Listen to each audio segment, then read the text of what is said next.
So we're now going to be talking to Marion on the telephone. It's all part of the interviews I'm doing at the moment, which relate back to the one I started with Katie on Do Something Brilliant and Voluntary Arts England South East. Firstly, thank you very much for talking to us. Oh, well, thank you for asking me. Now, I understand you're a member of a sewing group in Faversham. That's right, yes. There's 8 of us that meet up. We meet up every couple of weeks.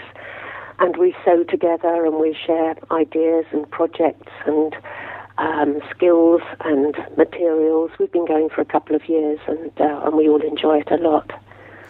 Now, I understand you had an exhibition of your work, so I was hoping you could tell our listeners a little bit more about that. Yes, in the month of October we had an exhibition at the Fleur Gallery in Faversham to show what we've been doing. Now, some of the members of the group are terrifically skilled. They do wonderful, advanced sewing. And some of us are less skilled, but we're all very enthusiastic. So we showed a variety of things that we'd done over the couple of years that we've been going. And some of them were absolutely brilliant, and some of them were more simple sewing. But the idea was to inspire people to pick up their needles again. Lots of people who visited the exhibition said that they had done sewing in the past but hadn't sewn for a while, and it was a sort of celebration of sewing.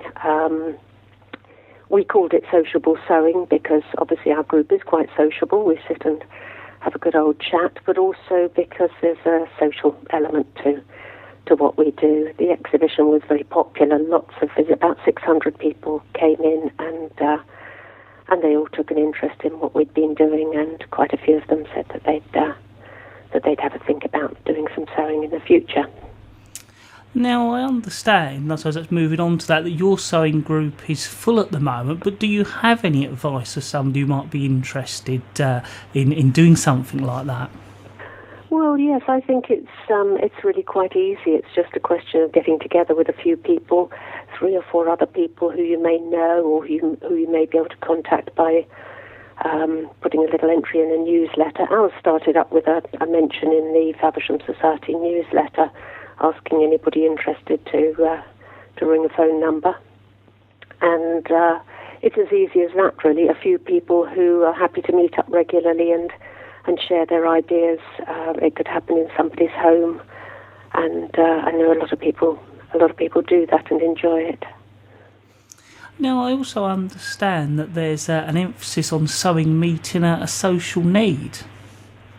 Yes, we do. We make things just for fun, and cushion covers and sock monkeys and Christmas decorations, that sort of thing. But a lot of what we do is to meet a social need. So we've made tiny quilts for premature babies to go in incubators to make them a bit prettier and more homely.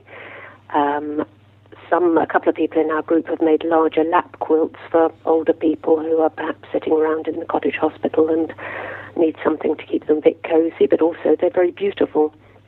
We've made heart cushions for people recovering from breast surgery. We're making a lot more of those at the moment. And we've made tactile books, which are handmade fabric books with tactile illustrations for blind children.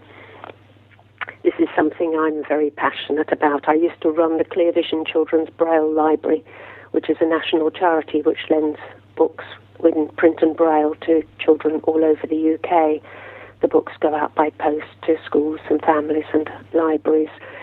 And it has a very large collection of these tactile books, which are absolutely invaluable to blind children because the illustrations are so much fun, and they also help these children to learn about the world about them.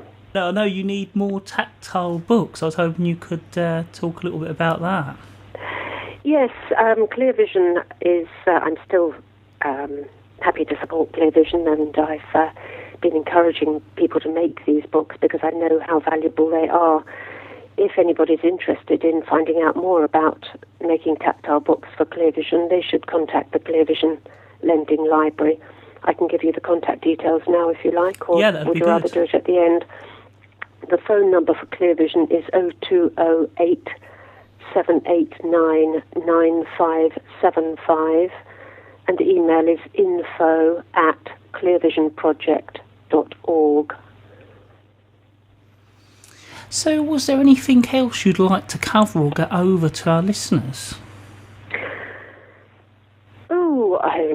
What I would like to say is that actually the sort of area that you cover, I believe, has got a bit of a history with making tactile books. Currently, there's a sewing group just outside Canterbury also making tactile books, and the WI in Faversham have just started making books. But in the past, Cookham Wood Prison, there used to be a women's unit there, and they made copies of tactile books for ClearVision. That was quite a few years ago, but they made some brilliant books, and actually some of the books are stored in units at the ClearVision headquarters in Southfields, in storage units which were made for us at Stanford Hill Prison, which is probably not a million miles from where you're sitting. No. One of the local prisons. But there's always a need for more books, so if you think this sounds like an interesting project, do contact ClearVision, and they can probably send you sample books so that you can see what we're talking about, and also sometimes send a speaker to groups. Well, Marion, I'd like to thank you very much for covering all those areas and letting our listeners know about those areas as well. Well, I hope they found it interesting. Thank you.